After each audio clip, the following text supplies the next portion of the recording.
I was reading Surah Yusuf. Man, the power of the Quran. It's like every time you read it, there's some sort of new epiphany, mind-blowing lesson.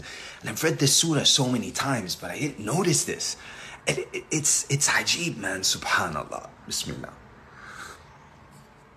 Notice how, alhamdulillah, it's the same shirt of Yusuf that's coming up in 3 different situations and scenarios, bringing about 3 different results.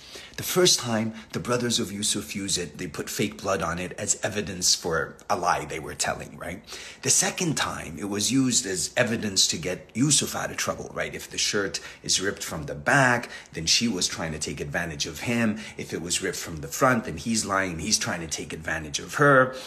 And in the third instance, it's used for, it's healing supposed properties, something completely different. Take my shirt, throw it on the face of my father so that his vision comes back.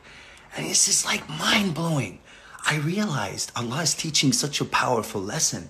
It's the same means in every different scenario, but the results that are coming about are different. So Allah is saying that I bring out the results, not the means in this life. The same means throughout, and Allah is bringing about whatever results He wants. Subhanallah. I don't know if that's not mind-blowing. I don't know what is. Subhanallah.